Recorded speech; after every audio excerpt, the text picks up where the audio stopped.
Hello dear pharma student, welcome to my YouTube channel pharma Vidya. तो आज मैं लेकर आया हूँ एक टॉपिक जो कि फार्मेसी के B pharma and D pharma के लिहाज से बहुत ही ज़्यादा इंपॉर्टेंट टॉपिक है, जो कि हमारा रेस्पिरेटरी डिसऑर्डर है एक, जिसका नाम है अस्थमा। आज हम इस लेक्चर में देखेंगे अस्थमा के सिम्टम्स, उसकी एटियोलॉजी, और साथ ही हम देखेंगे कि उसका किस तरीके से मैनेजमेंट एंड ट्रीटमेंट करते हैं। तो शुरू करते हैं आज का इस टॉपिक नया सेशन, जो कि मेरे यूट्यूब चैनल पर है, एकदम से नया, फार्मा विद्या। आप लोगों को अगर पसंद आए तो लाइक करें, कमेंट करें, शेयर करें एंड सब्सक्राइब करें। ओके, तो शुरू करते हैं हम अस्थमा। बेसिकली सबसे पहले अस्थमा होता क्या है हमको ये पता होना चाहिए। तो अस्थमा एक रेस्पिरेटरी डिसऑर्डर होता है। तो रेस्पिरेटरी डिसऑर्डर होता है, किस तरीके से अस्थमा होता है आज हम देखेंगे। उसके पीछे का कॉज क्या है, कॉमन कॉज क्या होता है, क्या सिम्टम्स होते हैं, साइन एंड सिम्टम्स क्या होते हैं जो अस्थमा के होते हैं, और ये किस वजह से होता है, इसका एटियोलॉजी एंड पैथोफिजियोलॉजी क्या होता है। जैसा कि हम अपने फार्मेसी के अदर सब्जेक्ट्स में पढ़ते हैं कि पैथोफिजियोलॉजी में कि किस तरीके से पैथोफिजियोलॉजी होती है, मीन्स कि किस तरीके से जो अस्थमा है उसका पाथवे क्या है, किस तरीके से वो अस्थमा एक तरीके से किसी भी ह्यूमंस को अफेक्ट करता है, उनकी लाइफ को थ्रेटनिंग करता है। क्योंकि अस्थमा की वजह से कभी देखा गया है कि बहुत बार कि ऐसा कि डेथ भी हो जाती है, डेथ का भी एक तरीके से कारण बन जाता है हमारा जो अस्थमा होता है। ओके, तो शुरू करते हैं। सबसे पहले देखते हैं कि अस्थमा होता क्या है, व्हाट इज अस्थमा। तो अस्थमा बेसिकली एक, जैसा कि बताया कि एक क्रोनिक इन्फ्लामेटरी डिसऑर्डर होता है रेस्पिरेटरी ट्रैक का। जो भी रेस्पिरेटरी ट्रैक है हमारा, जैसा कि हम लोग इसमें देख रहे हैं, ये हमारा let's see the figure.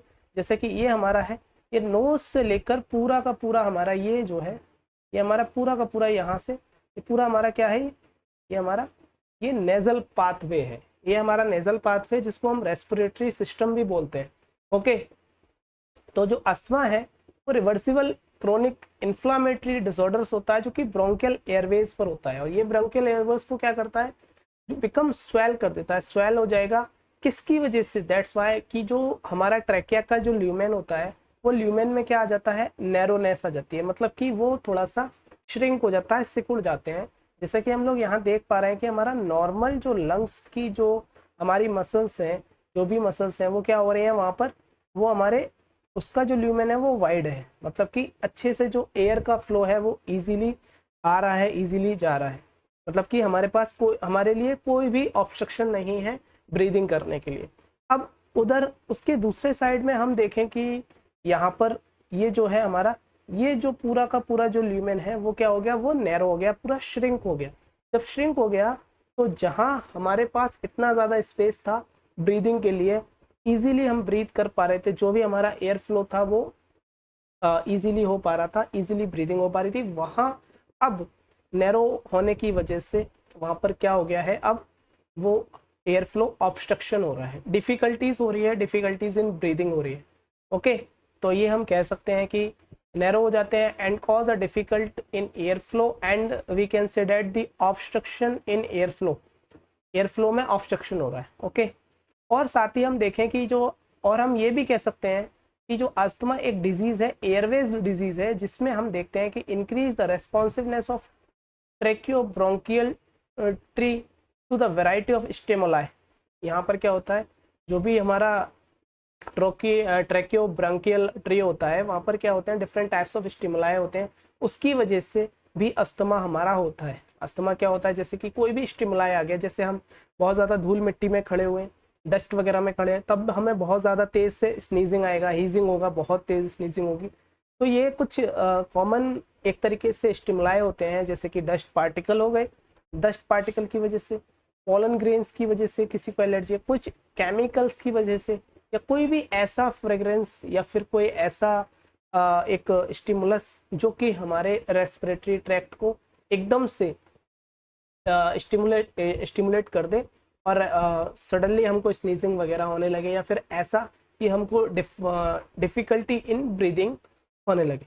Okay, तो ये कुछ स्टिमुलाई हो सकते हैं। इससे क्या हो सकता है, causes the spasmodic narrowing of air passage, means कि ये जो डस्ट पार्टिकल हैं, पॉलन ग्रेन है, केमिकल्स हैं एंड एनी अदर फ्रेग्रेंसेज हैं, ये क्या करेंगे, ये इसको जो भी हमारा एयर फ्लो पैसेज है वहाँ पर इसको स्पाज्मोटिक मीन्स कि उसको नैरो कर देंगे, इसकी जो मसल्स हैं वो कॉन्ट्रैक्ट होकर सिकुड़ जाएंगी, जिसकी वजह से क्या होता है एक्चुअली में जो भी ऑब्स्ट्रक्शन आता है, जो भी डिफिकल्टी आती है एयर फ्लो में वो होता है। और यही डिफिकल्टी और ऑब्स्ट्रक्शन इन एयर फ्लो की वजह से एक डिजीज होती है, एक लंबे समय तक डिजीज होती है, लंबे समय के बाद एक डिजीज होती है जिसको हम बोलते हैं अस्थमा।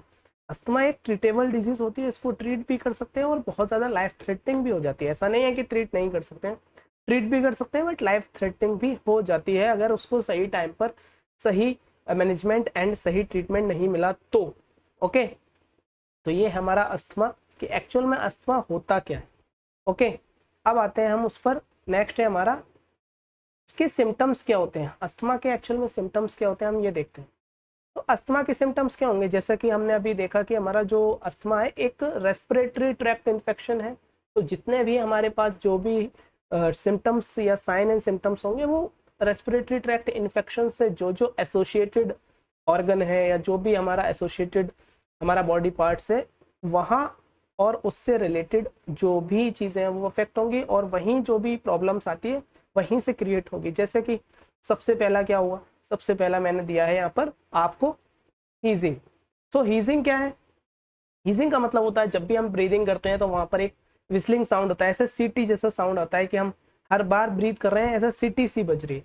ऐसा कभी आप लोगों ने भी ये चीज़ को बहुत ज़्यादा एक आध बार एक्सपीरियंस किया होगा कि कभी भी हमको ऐसा बहुत ज़्यादा हुपिंग खांसी वगैरह होती है या फिर छींक वगैरह आती है तो हम बहुत तेज तेज 2-3 दिन तक अगर कंटिन्यूसली हमें हुफिंग कफ रहता है या परसिस्टेंट कफ रहता है तो वहाँ उसमें देखा होगा कि जब भी हम खांसते हैं तब भी हमें क्या होता है कि एक तरीके से ब्रीथ करने में एक विस्लिंग साउंड आता है, तो वो हो गया। एंड देन है डिस्पीनिया। सो डिस्पीनिया डेफिनेटली होगा, क्यों होगा डिस्पीनिया डेफिनेटली, इसलिए होगा क्योंकि जब बात कर रहे हैं ऑब्स्ट्रक्शन इन एयर फ्लो, जब एयर फ्लो का ऑब्स्ट्रक्शन है तो डिस्पीनिया मीन्स की एबनॉर्मल क्या हो रहा है, हम लोग डिफिकल्टीज इन ब्रीदिंग हो रहा है, इसी को डिस्पीनिया कहते हैं। Every at night and early morning पर ज़्यादातर डिस्पीनिया होता है। Okay, and then chest tightness, chest tightness होगा, चेस्ट ऐसा लगेगा जैसे बहुत ज़्यादा टाइट सा चेस्ट है, कफिंग है वहाँ पर बहुत ज़्यादा या कुछ ऐसा कुछ भारी सा रखा हुआ है, so that's why it is called as chest tightness. And after that coughing होगा, कफिंग होता है during at night and during the exercise, बहुत ज़्यादा कफिंग के चांसेस रहते हैं, हमको बार बार परसिस्टेंटली कफ आता रहेगा। And then a cyanosis, cyanosis means होता है डिफरेंट, सिंपली हम ये बोल सकते हैं कि हमारे जो बॉडी के अंदर एक तरीके से ऑक्सीजन की कमी होना, जब भी ऑक्सीजन की कमी होगी due to the lack of oxygen in blood, so the skin appear like a bluish and purple colouration. Okay, तो जो भी हमारे नेल्स होते हैं, जो भी हमारी स्किन होती है वो ब्लूइश एंड पर्पलिश कलर की हो जाती है, किसकी वजह से, lack of oxygen in blood की वजह से। ओके, तो ये हमारा साइनोसिस हो गया। उसके बाद है एक्चुअल में अस्थमा है तो हम कह सकते हैं कि हीजिंग हो रहा है, कफिंग हो रहा है, तो हम ऑब्वियस सी बात है कि हम किसी से बात करेंगे, टॉकिंग करेंगे तो वहाँ पर भी हमको डिफ़िकल्टी होगी।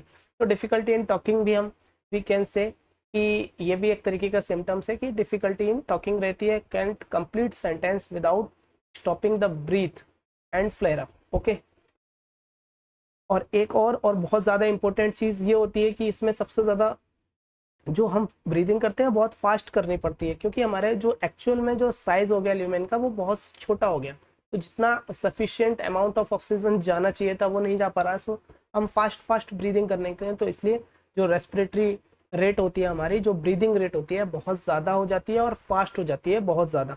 तो बहुत बेसिक इसके जो सिम्टम्स होते हैं बहुत बेसिक है, जो कि बहुत इंपॉर्टेंट सिम्टम्स होते हैं हमारे अस्थमा के, एग्जाम पॉइंट ऑफ व्यू से भी देखा जाता है तो बहुत इंपॉर्टेंट है और इनको हमेशा पता होना चाहिए एक फार्मेसी के स्टूडेंट को, बी फार्मा और डी फार्मा के स्टूडेंट्स को एक्चुअल में पूरी की पूरी डिजीज़ के बारे में पता होना चाहिए, क्योंकि इन्हीं के बेसिस पर वो कुछ भी अपना आगे इन फ्यूचर जो भी वो प्रोफेशन चूज़ करता है तो वहाँ इन सब का कहीं ना कहीं यूज़ होता है। ओके, और हम नेक्स्ट आते हैं हमारे पास कि टाइप्स ऑफ अस्थमा कैसे होते हैं। सो टाइप्स ऑफ अस्थमा होते हैं अकॉर्डिंग टू द, हम 2 टाइप्स ऑफ अस्थमा में हमने basic on the basis of divide किया हुआ है, एक तो उनकी सीवियरिटी के बेसिस पर और एक उनके on the basis of pathophysiology के बेसिस पर। मींस की जो पैथोफिजियोलॉजी है कि एक्चुअल में जो अस्थमा हुआ है वो किस तरीके से हुआ है, वो पाथवे क्या है, वो उसका रूट क्या है, कौन सा पैथोजन है, किसी पैथोजन की वजह से है, किसी एलर्जेंस की वजह से अगर अस्थमा हुआ है या किसी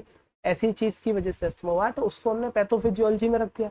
and on the basis of severity means कि जो अस्थमा का टाइप है वो किस टाइप का अस्थमा है, मॉडरेट टाइप का है कि अभी अभी बहुत ही ज़्यादा माइल्ड है, मॉडरेट है, या फिर बहुत ज़्यादा सीवियर अस्थमा है। मीन्स कि उसकी सीवियरिटी के बेसिस पर है कि एक्चुअल में वो कितना ज़्यादा खतरनाक और डेंजरस है, तो उसके बिहाफ पर हमने अकॉर्डिंग टू द सीवियरिटी के बेसिस पर भी अस्थमा को क्लासीफाई किया गया है। तो टाइप्स ऑफ अस्थमा में हमने देखा सबसे पहले according to the pathophysiology, and second number है हमारा अकॉर्डिंग टू द सीवियरिटी। तो पैथोफिजियोलॉजी बताया कि किस तरीके से कि एक्चुअल में किस रूट क्या है, क्या पाथवे क्या है, किस एलर्जेंस या पैथोजेंस या एलर्जी की वजह से हमारा कोई अस्थमा होता है, तो हम उसको यहाँ पर क्लासीफाई करते हैं पैथोफिजियोलॉजी में। अगर किसी भी एलर्जेंस की वजह से होता है, जैसे कि बताया था कि डस्ट पार्टिकल हो गया, या हमारे पास पोलन ग्रेन हो गया, या फिर कोई भी केमिकल हो गया, तो that is called as allergic asthma.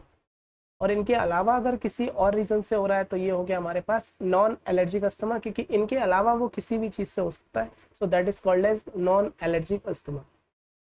And next आता है हमारा ऑक्यूपेशनल अस्थमा। अब ऑक्यूपेशनल अस्थमा का मतलब हो गया कि हमारा कोई भी एक ऐसे, जो कुछ हमने देखे होंगे अक्सर कर कि कुछ ऐसा कोई ऑक्यूपेशन होता है, किसी का कोई लेबर है जो कि कोई इंडस्ट्री में काम कर रहा है, वहाँ पर इंडस्ट्री में बहुत ज़्यादा केमिकल्स, बहुत ज़्यादा स्मोक, ऐसा कुछ बहुत धुआं है, कार्बन, बहुत ज़्यादा कार्बन का यूज़ होता है, या फिर हम ये कह सकते हैं कि बहुत ज़्यादा डस्ट पार्टिकल्स रहते हैं, जैसे कि कोई लेबर होते हैं, या फिर हम कह सकते हैं ये सारे लोग जो होते हैं इनकी वजह से ऐसा ये कंटिन्यूसली उनके कांटेक्ट में रहते हैं, वहाँ पर रहते हैं 6 to 8 आवर, वो उनको वहीं अपनी पूरी ड्यूटी देनी है, पूरा काम करना है देन, तो इस वजह से उनको एक लॉन्ग टर्म पर एक इफेक्ट नज़र आता है, तो उसको हम बोलते हैं क्या, ऑक्यूपेशनल अस्थमा।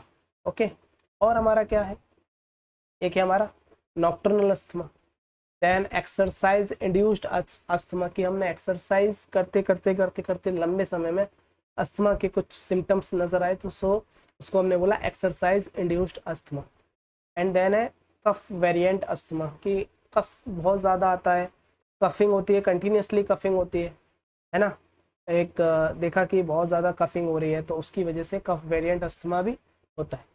एंड सेकंड है हमारा according to the severity, so very mild asthma होता है, कि वेरी माइल्ड मीन्स कि बस अभी कुछ टाइम ही हुआ है, बहुत ज़्यादा एक्चुअल में इन्फेक्शन हुआ ही है, इन्फेक्शन कह सकते हैं कि लगा ही है, very mild type of asthma होता है।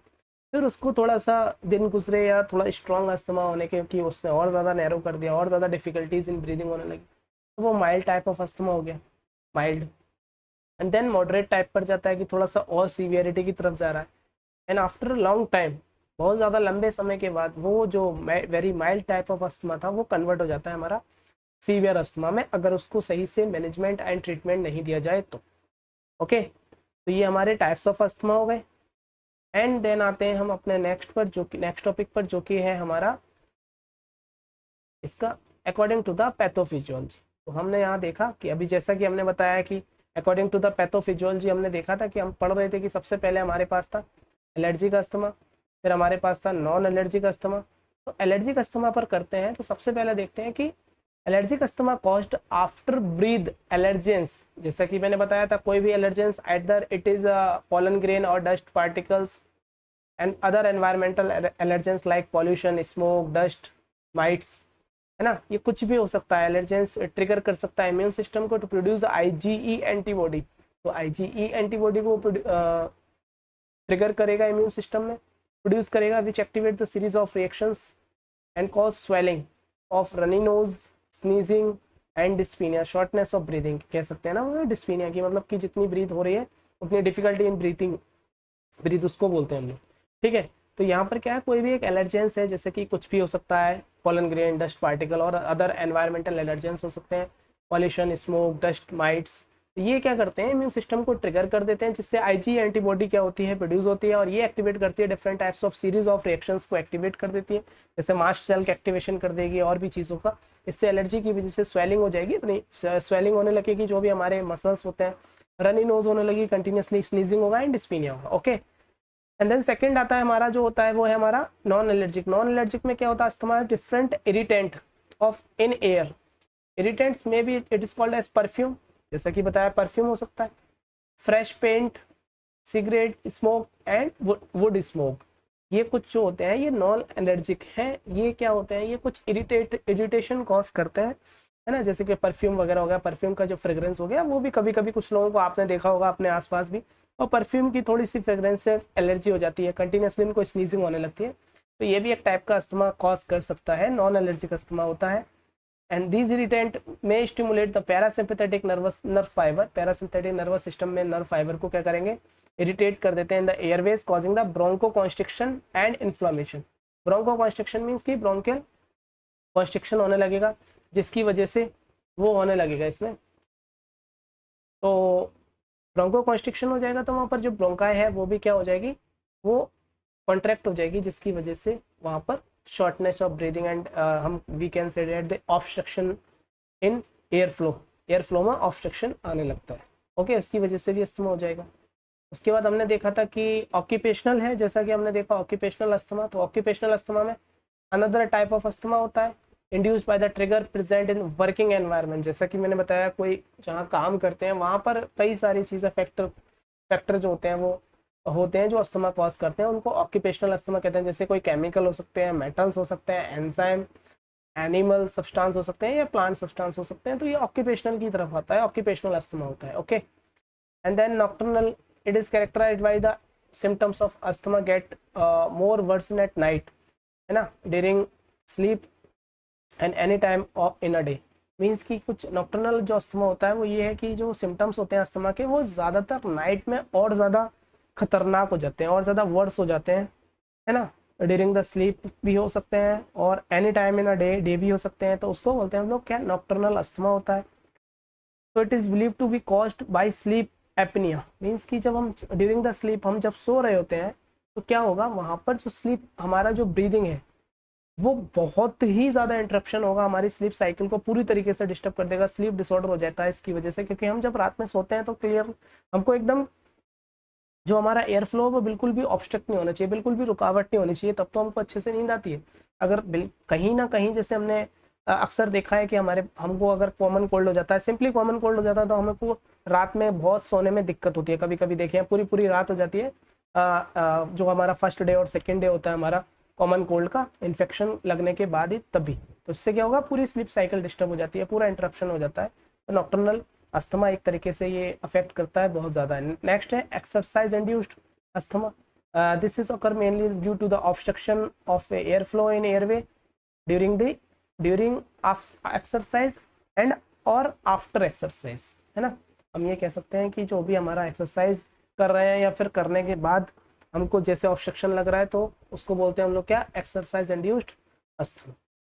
ओके, इसमें क्या होता है, people during the exercise breathe colder and dry air through the, क्या करते हैं, through mouth and which might to be trigger the bronchoconstriction. इससे क्या होता है, ब्रोंको कॉन्स्ट्रिक्शन होने लगता है, इन्फ्लामेशन होने लगेगा और एक्सेस म्यूकस प्रोडक्शन होने लगता है, जिसकी वजह से क्या होता है, नोराइंग हो जाती है जो भी मसल्स होते हैं लंग्स की वो, और उसकी वजह से क्या होगा, ऑब्स्ट्रक्शन आने लगता है। एंड देन है हमारा जो है वो है हमारा variant asthma. So variant asthma in this condition cough is often only the symptoms, mean अक्सरली क्या होता है, कफ आता है, बहुत ज़्यादा हीजिंग होती है एंड शॉर्टनेस ऑफ ब्रीदिंग होती है कफ की वजह से, तभी हम बोलते हैं उसको क्या, कि हमारा क्या हो रहा है, कफ वेरिएंट अस्थमा होता है, जैसा कि मैंने पहले भी बताया था। एंड नेक्स्ट आते हैं हमारा जो सेकंड टाइप था वो था according to the severity. Severity का बेस जैसा कि बताया था कि very mild type of asthma, very mild asthma, symptoms of this type of asthma are very mild which might to be last 2 days per week or 2 night per month। Means कि ऐसे होते हैं या तो 2 weeks per month या 2 nights पर week रहते हैं, इस तरीके से रहते हैं। And do not interfere with the daily life activity, daily life activity को इंटरफेयर बहुत ज़्यादा नहीं करते हैं। तो ये होते हैं वेरी माइल्ड टाइप, बहुत ज़्यादा कम डेंजरस होते हैं, बहुत ज़्यादा कम सीवियर होते हैं, तो वेरी माइल्ड टाइप होता है। फिर उसके बाद आता है माइल्ड टाइप। माइल्ड टाइप में हम कह सकते हैं कि माइल्ड में है हमारे पास सिम्टम्स अस्थमा के जो होते हैं more than twice a week, एक वीक में 2 बार या फिर 4 बार भी आ सकते हैं मंथ में, उनको बोलते हैं हम लोग mild type of asthma. And moderate type में हम कह सकते हैं कि डेली एटलीस्ट एक नाइट में 1 बार या एवरी वीक इंटरफेयर कर रहे हैं, पूरी डेली एक्टिविटीज़ वगैरह को भी इंटरफेयर करते हैं, तो वो होते हैं हमारे moderate type of asthma. Okay, and then है हमारा सीवियर। सिम्टम्स जो होते हैं सीवियर वाले occur several times in every day and mostly in night, है ना। तो सीवियर वाला अस्थमा जो होता है हमारा पूरे दिन में कई बार हमको बहुत ज़्यादा परेशान करते हैं, सिम्टम्स बहुत ज़्यादा अपीयर होते हैं, और ज़्यादातर ये नाइट में अपीयर होते हैं। नाइट में बहुत ज़्यादा जो भी हमारा पेशेंट होता है जिसको इन्फेक्शन लग जाता है बहुत ज़्यादा परेशान होता है। ओके, नेक्स्ट हम आते हैं, अब हमारे पास है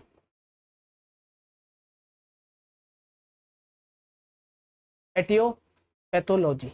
ओके, सो एटियोपैथोजेनेसिस, सॉरी, सो एटियोपैथोजेनेसिस मीन्स कि क्या क्या कॉज हो सकते हैं, क्या क्या कारण है इसके पीछे, कि जो हमारा जो अस्थमा है वो किस तरीके से वो अस्थमा में कन्वर्ट हो जाता है। जो फैक्टर्स होते हैं, कुछ ऐसे फैक्टर्स होते हैं जिनकी वजह से अस्थमा होता है। क्या पाथवे है वो पैथोफिजियोलॉजी में पढ़ेंगे, है ना। क्या फैक्टर्स हैं जो ट्रिगर करते हैं अस्थमा को। एटियोपैथोजेनेसिस मीन्स की कॉज है जो कि जनरेट करते हैं अस्थमा को। किस तरीके से अस्थमा अस्थमा बन जाता है, एक सिंपली हम कह सकते हैं अस्थमा अस्थमा बन जाता है, किस तरीके से बन जाता है।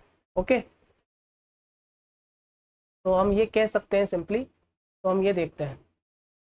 तो उसमें क्या है, सबसे पहला फैक्टर है हमारा जेनेटिक फैक्टर। ओके, सबसे पहला फैक्टर क्या है, जेनेटिक फैक्टर। सो जेनेटिक फैक्टर बेसिकली क्या होता है कि ये हमारा जेनेटिक्स, जैसे कि हमने पढ़ा है कि हम हमारे घर में सारे लोग एक, सबकी हाइट एक बहुत अच्छे लेवल पर रहती है, एक अच्छी खासी हाइट रहती है सबकी, फादर की, हमारे ग्रैंड पेरेंट्स की, फिर हमारे फादर मदर की, हमारे पेरेंट्स की, फिर हमारे कजन्स की। तो ये जेनेटिक फैक्टर है। ऐसे ही हमारे पीछे से कुछ चला आ रहा है, जैसे कि किसी को हमने सुना होगा कि अभी रिसेंट टाइम में किसी की हमारे घर में किसी मम्मी को या किसी को कोई डायबिटिक प्रॉब्लम है, तो इससे पहले हमने देखा कि हाँ हमारे दादा को या हमारी दादी जी को भी रही होंगी, या हमारे नाना को या नानी जी को भी रही होंगी। सो ये एक क्या है, ये जेनेटिकली जो ट्रांसफर चीज़ें होती हैं, सो कुछ जेनेटिक फैक्टर्स की वजह से भी अस्थमा होता है, तो हम ये कह सकते हैं वो जेनेटिक फैक्टर है। और जैसा कि हम जो सराउंडिंग्स में रह रहे हैं, जहाँ हम रह रहे हैं, जिस एरिया में रह रहे हैं, जो कॉलोनी है, जो हमारे पास जो लोकेलिटी है, उस लोकेलिटी में एक एनवायरनमेंट है, वो एनवायरनमेंट भी हमको कुछ ना कुछ फैक्टर, कुछ ना कुछ ट्रिगर देता है, तभी हमको अस्थमा होने के चांसेस रहते हैं। तो वहाँ पर हम ये कह सकते हैं ये एक एनवायरमेंटल फैक्टर है। अगर जेनेटिक्स से आ रहा है तो वो जेनेटिक फैक्टर है, क्लोजली रिलेटिव से आ रहा है, मतलब कि पेरेंट्स से, ग्रैंड पेरेंट्स से, सिबलिंग से, तो ये हमारा हो गया सिंपली जेनेटिक फैक्टर हो गया। और अगर हम जहाँ सराउंडिंग्स में रह रहे हैं, जो भी हमारा ऑक्यूपेशन है, वहाँ जाते हैं, काम करने जाते हैं, या जहाँ हम रह रहे हैं पूरे दिन की जो हमारी पूरी की लाइफस्टाइल है, या हमारा पूरा डेली रूटीन होता है डेली लाइफ का, तो वो अगर वहाँ से हमको अस्थमा हो रहा है तो दैट्स वाई वो एक एनवायरमेंटल फैक्टर है, वो एनवायरमेंट की वजह से अस्थमा हो रहा है। सो एनवायरमेंटल फैक्टर जैसा कि अभी बताया था कि एलर्जेंस हो सकते हैं। एलर्जेंस में मतलब कि एक्सपोजर हो रहा है डिफरेंट टाइप्स ऑफ एलर्जेंस से। ज़्यादातर रीज़न तो यही होता है कि मेजर रीज़न जो अस्थमा का होता है वो एलर्जेंस ही होता है, एलर्जिक अस्थमा ही होता है ज़्यादातर, जो भी ज़्यादातर अस्थमा होता है जो, ठीक है। तो asthma like pollen grain, dust mites, dust particle, moulds, spore, and जो पॉल्यूशंस वगैरह होते हैं उनकी वजह से। तो ये एलर्जेंस, ज़्यादातर एक्सपोजर अगर एलर्जेंस से हो रहा है तो वो हमारा एलर्जेंस एक तरीके से क्या हो गया, हमारा एक एनवायरमेंटल फैक्टर हो गया जो कि अस्थमा को कॉज करता है। सेकंड हो गया हमारे पास क्या, टैबैको स्मोक। अब क्या है, जैसे कि यहाँ पर भी एनवायरमेंटल फैक्टर है, हम कहीं अपना काम या कुछ चीज़ के लिए कोई पब्लिक, जो भी पब्लिक सर्विस है वहाँ पर गए, जो भी पब्लिक एक तरीके से कह सकते हैं सपोर्ट के लिए, जैसे एटीएम वगैरह, या जो भी वहाँ गए, वहाँ पर अगर कोई भी एक बंदा कोई भी टैबैको स्मोक कर रहा है या टैबैको का कर रहा है, वो उसको कंटिन्यूसली वो उसका जो स्मोक है वो जा रहा है और वो पहले से ही अस्थमेटिक है, तो ये एक कॉमन कॉज हो सकता है अस्थमा के लिए, ये एक फैक्टर हो सकता है। वहाँ पर भी हम कह सकते हैं क्या है कि exposure to tobacco specially in early life increase the risk of developing asthma. Okay, and maternal smoking during the pregnancy, ये भी एक फैक्टर है कि हमारे पास क्या है, जो पहले से मैटरनल स्मोकिंग रही है, कि जो हमारी मदर ड्यूरिंग द प्रेगनेंसी पर क्या रहा कि वो कहीं ऐसी जगह रह रही थी कि वो कंटिन्यूसली किसी स्मोकिंग का जो स्मोक था उनके पास, उनके सराउंडिंग्स में रहता था, और वो एक्सपोजर में रहती थी उस स्मोकिंग की ड्यूरिंग द प्रेगनेंसी। तो जो भी हमारा जो भी एम्ब्रियो जो डेवलप हो रहा है, जो भी बाद में जो हमारा न्यूनेट्स होगा, वो कहीं ना कहीं मे बी के चांसेस हैं कि वो अस्थमा के अटैक से अस्थमा एक तरीके से उसको रहे, कहीं ना कहीं अस्थमा का एक्सपोजर उसको रहे। ओके। और एयर पॉल्यूशन की वजह से, एयर पॉल्यूशन की वजह से डेफिनेटली है कि हम आउटडोर में कोई भी जा रहे हैं, बाहर जा रहे हैं, पार्टिकुलेट मैटर्स होते हैं डिफरेंट, इतने सारे व्हीकल्स हैं, उनके पीछे इतना स्मोक है, carbon monoxide, nitrogen dioxide, ozone, इतना सारा एनवायरनमेंट में ओजोन का है, ये ओजोन डिप्लेशन की वजह से different type of harmful gases जो हैं उनकी वजह से भी हमारा अस्थमा होने के चांसेस रहते हैं। तो ये भी एक फैक्टर है, ये एनवायरमेंटल फैक्टर में आता है। ओके। अब आते हैं कुछ इम्यूनोलॉजिकल फैक्टर्स होते हैं, जैसा कि है इम्यूनोलॉजिकल फैक्टर्स में क्या होता है कि इम्यून सेल्स हैं हमारे पास, पर्टिकुलरली हमारे पास मास्ट सेल्स हैं, ईओसिनोफिल्स होते हैं, ये एलर्जिक और टी लिम्फोसाइट्स होते हैं, play a crucial role for inflammatory process. जो इन्फ्लामेटरी प्रोसेस होता है उन्हें बहुत ज़्यादा क्रूशियल रोल प्ले करते हैं। जो तो release of inflammatory mediators such as histamine, leukotriene, so contribute bronchoconstriction, airways hyperresponsiveness. Means कि ये क्या करते हैं कि अगर किसी भी एलर्जेंस की वजह से, जैसे हमने पहले पढ़ा था, कहीं ना कहीं एलर्जेंस की वजह से यहाँ पर क्या है, इम्यून सिस्टम जो है वो एक्टिव हो गया, इम्यून सिस्टम बहुत ज़्यादा एक्टिव हो गया, तो उसने मास्ट सेल, हिस्टामिन, ल्यूकोट्राइन, ये सारी चीज़ों जो कुछ इन्फ्लामेटरी मीडिएटर्स हैं इनको रिलीज किया। रिलीज करने के बाद में क्या है, इन्होंने क्या किया, ब्रोंकोकॉन्स्ट्रिक्शन किया, और ब्रोंकोकॉन्स्ट्रिक्शन से क्या हुआ, सडनली हमारा जो एयरवेज है वो हाइपर रेस्पॉन्सिवनेस हो गया, और हाइपर रेस्पॉन्सिव होने की वजह से क्या हो गया, वो सिकुड़ गया, और वहाँ पर ऑब्स्ट्रक्शन इन एयर फ्लो आने लगा, हमें shortness of breathing and different types of condition जो भी होती हैं वो हमारी अस्थमा की कंडीशन बनने लगी। ओके। उसके बाद है airway hyper responsiveness. Airway hyper responsiveness, airway are most sensitive to various stimuli cause bronchoconstriction result in asthma. जैसा कि है ऑब्वियस सी बात है, जो हमारा जो भी रेस्पिरेटरी ट्रैक्ट है वो बहुत ज़्यादा सेंसिटिव है। जो हमारा एयर पाथवे है, हमारी बॉडी का जो एयर पाथवे है, जहाँ से एयर का आना जाना आवागमन चलता रहता है, वहाँ पर वो बहुत ज़्यादा सेंसिटिव होता है। वहाँ पर आपने कभी देखा होगा कि विंड पाइप में कभी भी फूड पार्टिकल चला जाता है ड्यूरिंग द, हम लोग जब भी खाना खाते हैं, फूड देखते हैं, तो कितनी तेज़ से हमको एक रिफ्लक्स आता है ब्रेन से कि ये गलत चीज़ है।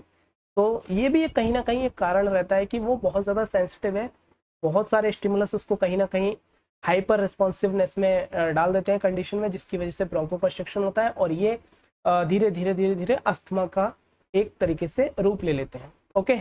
एंड नेक्स्ट आता है हमारा क्या, एपिजेनेटिक फैक्टर्स। एपिजेनेटिक फैक्टर्स में क्या है, modification in DNA, methylation and histone protein contribute to asthma development. Means कि ये कह सकते हैं कि एक तरीके से कि एक तरीके से म्यूटेशन में भी कि we can say that the mutation, कह सकते हैं म्यूटेशन की डीएनए के अंदर अगर मिथाइलेशन हो जाए some reasons and stone proteins के अंदर भी, तो ये क्या करेंगे, धीरे धीरे अस्थमा का डेवलपमेंट करने के चांसेस रहते हैं। ओके। तो कुछ एपिजेनेटिक फैक्टर्स भी होते हैं। एंड देन उसके बाद आते हैं हमारा क्या, पैथोफिजियोलॉजी। सो पैथोफिजियोलॉजी बेसिक क्या होता है, बताया कि ये एक पाथवे है कि किस तरीके से अस्थमा होता है। अभी हमने पढ़े फैक्टर्स की, कौन कौन से फैक्टर्स हैं जो ट्रिगर करते हैं अस्थमा को। अब उसका एक पूरा रूट है कि अस्थमा होता किस तरीके से, कि अगर हमारा कोई भी environmental factor, either it is environmental factor और जेनेटिक फैक्टर अगर हमारे को ट्रिगर करते हैं, स्टिमुलस देते हैं, तो सबसे पहले क्या होगा, तो वो कहाँ तक अस्थमा किस तरीके से कॉज करेंगे। तो क्या होता है, जैसे ही ये एनवायरमेंटल फैक्टर और ये हमारे जेनेटिक फैक्टर्स आते हैं, ये ट्रिगर करते हैं, तो सबसे पहले क्या होगा, ब्रोंकियल इन्फ्लामेशन। सो ब्रोंकियल इन्फ्लामेशन मीन जो ब्रोंकाई होता है हमारे, जो भी हमारा ब्रोंकाई होता है, जैसा कि ये हमारे पास डिफरेंट टाइप्स ऑफ, ये लंग्स हो गए, डिफरेंट टाइप्स ऑफ लंग्स है। यहाँ पर अंदर डिफरेंट डिफरेंट ब्रांचेस देखे होंगे आपने, डिफरेंट डिफरेंट टाइप्स के ब्रांचेस हैं, और इन ब्रांचेस को अगर मैं बड़ा करके दिखाऊं, जूम करके दिखाऊं, तो इन ब्रांचेस पर क्या होता है, ऐसी और ज़्यादा ब्रांचेस होती हैं, ऐसी ब्रांचेस निकलती जा रही हैं, निकलती जा रही हैं, और ब्रांचेस निकलती जा रही हैं। जैसे कि हमारे पास एक ट्री टाइप, जैसे ट्री होता है, एक स्टेम से दूसरा, दूसरे से फिर उसके बाद अंदर, उसके अंदर और ज़्यादा, उसके अंदर और भी ज़्यादा, तो वहाँ यहाँ क्या है, ये ब्रोंकाई है। तो यहाँ पर क्या होगा, ये ब्रोंकाई में क्या हो जाएगा, इन्फ्लामेशन हो जाता है। इन्फ्लामेशन मतलब कि वहाँ पर स्वेलिंग, जलन वगैरह, ये इन्फ्लामेशन होने लगता है एक तरीके से। ओके। ब्रोंकाइटिस हो जाएगा। ओके। उस ब्रोंकाइटिस होने की वजह से, टेक्निकल टर्म है, मेडिकल टर्म है ब्रोंकाइटिस, जिसको हम सिंपली ब्रोंकियल इन्फ्लामेशन कहते हैं। एंड ब्रोंकियल इन्फ्लामेशन होने की वजह से क्या होगा, bronchial hyper sensitivity and trigger factor, bronchial hyper sensitivity हो जाएगी, जिसकी वजह से क्या होगा, वो वहां पर ब्रोंको कॉन्स्ट्रिक्शन हो जाएगा कि जो इम्यून सिस्टम होगा, जो भी इन्फ्लामेटरी मीडिएटर्स होंगे वो रिलीज होंगे। हिस्टामिन हो गया आपका, ये मास्ट सेल्स हो गए, ये सोनोफिल्स हो गया और ल्यूकोट्राइन्स हो गया, ये क्या करेंगे, उस ब्रोंकाई को कॉन्स्ट्रिक्ट कर देते हैं, ब्रोंको कॉन्स्ट्रिक्शन हो जाएगा और लार्ज नंबर ऑफ म्यूकस का प्रोडक्शन होने लगेगा, म्यूकस का सिक्रेशंस बहुत ज्यादा होने लगेगा, इंक्रीज म्यूकस प्रोडक्शन होने लगेगा। ओके, अब क्या होगा, अब एक तो ब्रोंको कॉन्स्ट्रिक्शन हो गया, ऊपर से इतना सारा म्यूकस भी वहां पर प्रोडक्शन होने लगा, तो क्या हो गया, अब डिफिकल्टी इन एयर फ्लो, जो भी एयर पैसेज चल रहा था हमारा वो कहीं ना कहीं ऑब्स्ट्रक्ट हो गया। और वो एयर फ्लो जब ऑब्स्ट्रक्ट हुआ तो इसकी वजह से क्या हो गया, हमको डिफरेंट टाइप्स ऑफ सिम्टम्स आने लगे, जैसे कि डिस्पीनिया होने लगा, चेस्ट टाइटनेस होने लगी, चेस्ट टाइटनेस हो रहा है, हीजिंग होने लगा कंटिन्यूसली, हमको छींके आ रही हैं, बहुत ज़्यादा छींक रहे हैं हम लोग। तो ये कहीं ना कहीं फैक्टर है, ये कहीं ना कहीं ये सारी चीज़ें क्या करते हैं, ये अस्थमा कॉज करते हैं। यही चीज़ लंबे समय तक चलती रही तो ये क्या आ जाएगी, ये कन्वर्ट हो जाती है हमारी किसमें, अस्थमा में। और जो अस्थमा होता है वो एक डिजीज़ में कन्वर्ट हो जाता है फर्दर, और ये डिजीज़ को अगर टाइम पर ट्रीट नहीं करते तो फिर बहुत ज़्यादा सीवियर भी हो जाता है, डेंजरस भी हो जाता है और लाइफ थ्रेटनिंग भी हो जाता है। ओके, तो ये हमारा पैथोफिजियोलॉजी है। पैथोफिजियोलॉजी बहुत ईजी है, जैसा कि हमने देखा है, बहुत आसान तरीके से लेकर आए हैं, बहुत आसान शब्दों में लेकर आए हैं आपके लिए as a student. D pharm and B pharm के बच्चों के लिए बहुत ज़्यादा इंपॉर्टेंट है। उसके बाद आते हैं हम लोग डायग्नोसिस पर, कि एक्चुअल में अगर हमको अस्थमा हो गया तो डायग्नोसिस किस तरीके से करते हैं हम लोग, वो देखते हैं कि अब डायग्नोसिस भी तो करनी है कि अगर किसी पेशेंट को अस्थमा हो गया किस तरीके से हम उसका डायग्नोसिस करेंगे, कैसे पता लगाएंगे, डायग्नोसिस मीन्स कैसे पता लगाएंगे कि डिजीज है और वो अस्थमा ही है, तो कैसे लगाएंगे। सबसे पहला है हमारे पास मेडिकल हिस्ट्री। हम मेडिकल हिस्ट्री देखेंगे कि प्रीवियसली उसको पहले से ही उसका जो मेडिकल रिकॉर्ड है वो क्या कहता है ना। सबसे पहला स्टेप तो यही होता है कि मेडिकल हिस्ट्री, फर्स्ट स्टेप क्या होता है मेडिकल हिस्ट्री में डायग्नोसिस करना, स्टेप में ये फर्स्ट स्टेप होता है मेडिकल हिस्ट्री। डॉक्टर में ask about the medical history. अब क्या पूछेगा, वो सिम्टम्स पूछेगा सबसे पहले, कि क्या सिम्टम्स, मतलब क्या लग रहा है आपको, खांसी आ रही है, छींकें आ रही हैं, कफ आ रहा है, सांस लेने में दिक्कत हो रहा है, बहुत ज़्यादा चेस्ट टाइटनेस लग रही है, क्या है आपका। तो वो ये सारी चीज़ों को पूछेगा, है ना। हेल्थ कंडीशन के बारे में पूछेगा, हेल्थ कंडीशन कैसी है, कुछ एविडेंसेस देखेगा कि हाँ सिम्टम्स जो हैं वो आ रहे हैं, कैसे आ रहे हैं, वो एक्चुअल में वो सिम्टम जो बता रहा है पेशेंट वो एक्चुअल में अस्थमा से रिलेट करते हैं कि नहीं।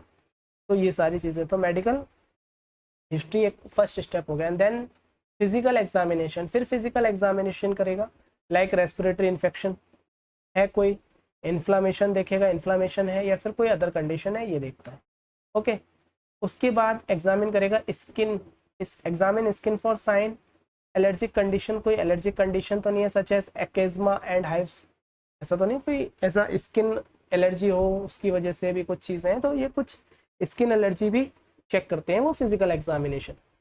ओके, मतलब कि सबसे पहला स्टेप हो गया मेडिकल हिस्ट्री, वो तो अक्सर सबके साथ होता है, जब भी हम कभी डॉक्टर्स के पास जाते हैं वो सबसे पहले हमसे मेडिकल हिस्ट्री पूछते हैं कि क्या हुआ है, क्या सिम्टम्स आ रहे हैं, कब से हो रहा है, क्या प्रूफ है, क्या चीज़ें हैं, सारी चीज़ें बताते हैं।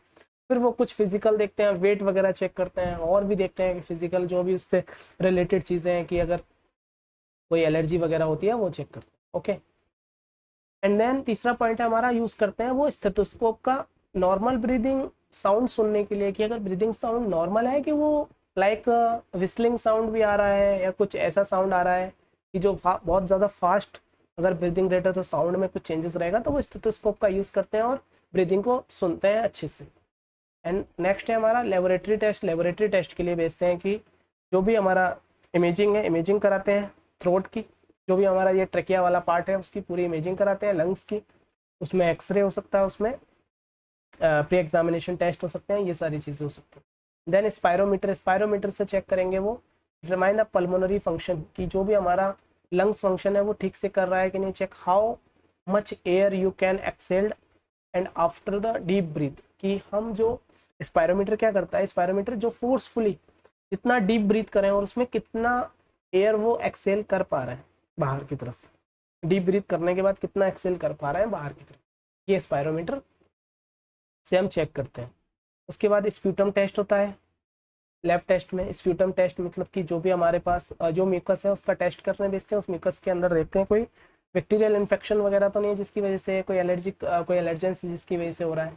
एंड एलर्जिक टेस्टिंग होती है, ब्लड सैंपल लेते हैं, skin sample, determine the whether allergic due to pet, dust, dogs, मतलब पॉलन ग्रेन, मतलब कि कोई पैट हम घर में रखते हैं उसकी वजह से तो एलर्जी नहीं हुई, डस्ट पार्टिकल की वजह से, पॉलन ग्रेन की वजह से, इन सब की वजह से। ये सारे हमारे क्या है डायग्नोसिस के तरीका है कि किस तरीके से हम डायग्नोसिस करेंगे कि हमें अस्थमा है कि नहीं, हो रहा है कि नहीं, ये कंफर्म होता है इस अस्थमा से।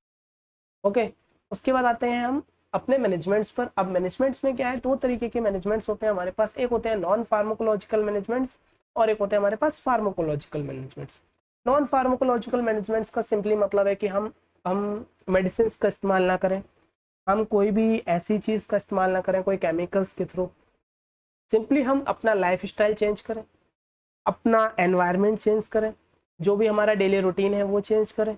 तो ये नॉन फार्माकोलॉजिकल मैनेजमेंट है कि हम जहाँ पर रह रहे हैं, जो सराउंडिंग्स में रह रहे हैं, वहाँ से जितनी भी चीज़ें हैं उनसे ज़्यादातर अवॉइड हो सके। जैसे कि सबसे पहले क्या है इसमें, सबसे पहला है एलर्जेंस अवॉइडेंस, मतलब कि ऐसा है कि हमको कंटिन्यूसली हम एलर्जेंस के टच में रहते हैं तो सबसे पहले उसको अवॉइड करें, है ना। Practice minimising and eliminating the exposure to substance जो ट्रिगर कर रहा है आपके एलर्जिक रिएक्शंस को बार बार, हम वहाँ से चेंज करें उसको, है ना। It is primary non pharmacological strategies होती हैं ये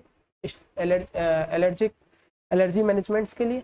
तो डस्ट माइट्स से दूर रहें, जैसे pollen grain, animal dangers, moulds, food allergens, drug allergens, ये सारी चीज़ों का अवॉइडेंस करें, अवॉइड करें इन सारी चीज़ों से से कम इनसे एक्सपोजर हो उतना ही अच्छा है जो भी है।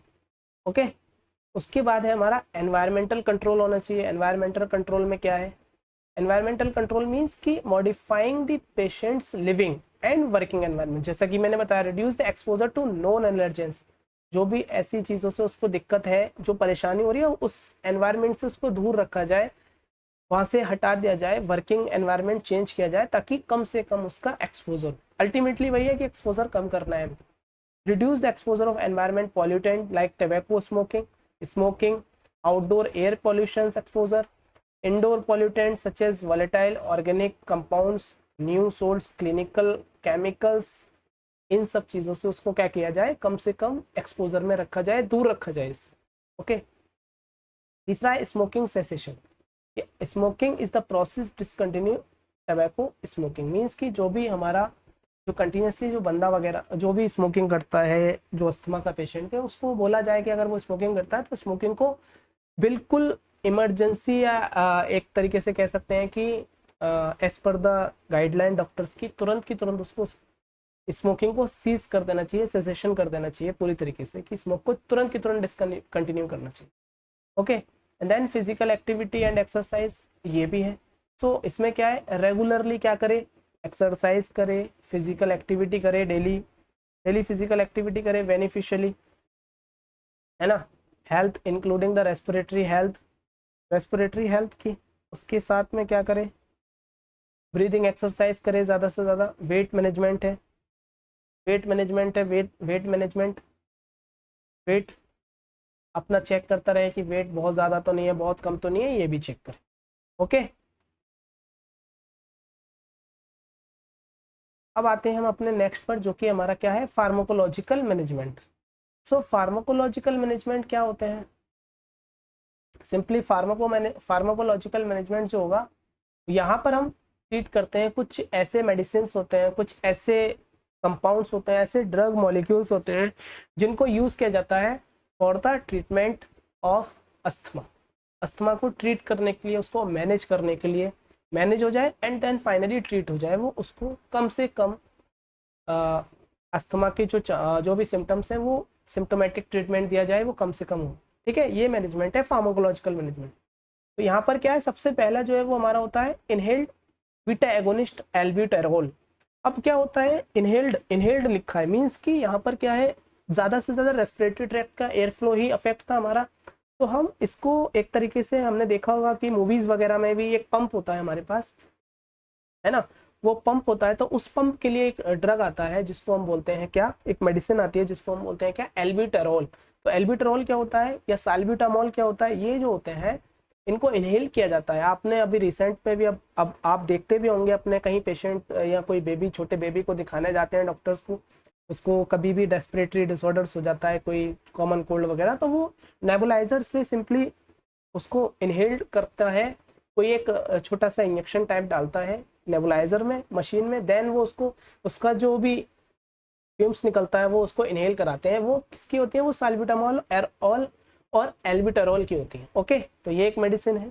उसके बाद है कुछ सिस्टमिक होते हैं, मीन्स कि कुछ ऐसे हैं जो कि हमारे पास होते हैं सिस्टमिक बीटा 2 एगोनिस्ट होते हैं, जैसे कि साल्ब्यूटामॉल है, टर्ब्यूटालिन है और एफिनेफ्रिन है।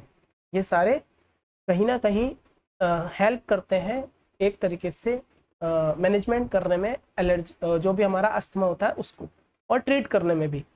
कुछ एंटीकोलिनर्जिक हमारे एजेंट्स होते हैं जैसे कि इप्राट्रोपियम ब्रोमाइड एंड टायाट्रोपियम ब्रोमाइड। ये हमारे क्या होते हैं, ये सिंपली जो हमारा पैरासिम्पथेटिक नर्वस सिस्टम होता है उसको सप्रेस करते हैं, उसको जो ब्रोंको कॉन्स्ट्रिक्शन हो रहा था ब्रोंको डायलेशन कराते हैं सिंपली, तो जिससे क्या होगा, एयर फ्लो हमारा इजीली खुल जाएगा और एयर फ्लो अच्छे से जैसा चलता था पहले से वैसे ही चलेगा। देन उसके बाद आते हैं कुछ क्लास होती है हमारी मिथाइल ज़ैंथीन में थियोफाइलिन, मास्ट सेल स्टेबलाइजर में हमारे सोडियम क्रोमोग्लाइकेट होते हैं, एंड लिकोट्राइन एंटागोनिस्ट में मॉन्टेलिफास्ट होती है, बहुत ही हिट होती है, बहुत ही हिट एग्जांपल है, बहुत ही हिट मेडिसिन होती है for the respiratory tract infections के लिए। और नेक्स्ट हमारा होता है कॉर्टिकोस्टेरॉइड, जैसे कि प्रेडनिसोलोन या फिर प्रेडनिसोन, एंड मार्केटेड नेम होता है इसका वाइसोलोन के नाम से आती है, प्रेडनिसोलोन या प्रेडनिसोन। तो ये हमारा क्या हुआ, ये हमारा हुआ फार्माकोलॉजिकल मैनेजमेंट, मीन्स कि कुछ ऐसी मेडिसिन भी हैं जिनसे हम ट्रीट कर सकते हैं अगर हमारी कंडीशंस बहुत ज़्यादा सीवियरिटी की तरफ जा रही है, तब भी हम इनका यूज़ करते हैं। ओके, तो ये हमने पढ़ा आज के इस लेक्चर में कि what is asthma and what is the symptoms of asthma, aetiology of asthma, pathophysiology of asthma and management and treatment of asthma. Okay, so I hope कि जो बी फार्म और डी फार्म वाले student हैं उनको बहुत ही ज़्यादा अच्छे से ये टॉपिक क्लियर होगा और बहुत अच्छे तरीके से उनको हेल्प करेगा टॉपिक को समझने के लिए। अस्थमा पूरी तरीके से आपको कंठस्थ हो जाएगा हमेशा के लिए। आप देखते रहिए फार्मा विद्या यूट्यूब चैनल्स को, लाइक करिए, कमेंट करिए, शेयर करिए एंड सब्सक्राइब करिए। और ऐसे ही फार्मेसी के बहुत सारे डिफरेंट टाइप्स ऑफ सब्जेक्ट्स को अच्छा बनाने के लिए हमारे चैनल को सब्सक्राइब करें और बेल आइकन को प्रेस करें और देखते रहें pharma Vidya channel. Thank you so much.